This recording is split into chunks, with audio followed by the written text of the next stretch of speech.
Good morning. This is Allison Bonilla at Focus Life Coaching. I'm here to give you a little tip this morning that'll help strengthen your relationships. It's about boundaries. You've heard it said that good fences make for good neighbors, but I want you to know that good boundaries also make for good relationships. Now, if you want a relationship, you can have a relationship, but do you want a good relationship? If you want a good relationship, it's important to take note of this tip. If you find that you are someone who feels pressed upon by others and their demands, and it makes you feel uncomfortable, but you don't really feel comfortable sharing with them your discomfort, then you would be somebody we would say has very loose boundaries. We all have boundaries. Don't get me wrong, it's not that you don't have boundaries, but that your boundaries are loose. How to firm those boundaries up is one, be able to figure out what it is that's causing your discomfort. Then put it into words. You need to verbalize it and let the person know. It's very easy to tell people what you don't want.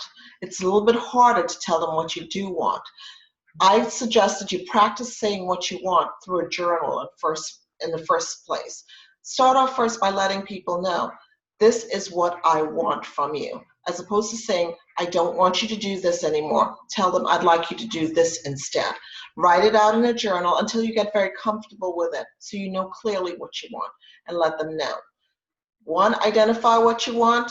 Two, be able to articulate it, verbalize it. Using a journal is a good place to start. Then the third thing is assess the relationship. Is this a relationship where you can depend on a person to respect what you have to say? Or is this a relationship where there's some form of abuse or retaliation that could be expected if you stand up for yourself?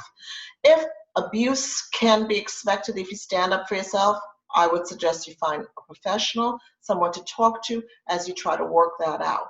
But if abuse or neglect is not the expected outcome, but maybe just a person being a little bit unhappy with you, just go ahead and try it for yourself and see if you will not be able to garner some greater respect and bring some greater health into your relationship. This is Allison Bonella, your Focused Life Coach. Use this tip, have a healthy relationship. See you again next time.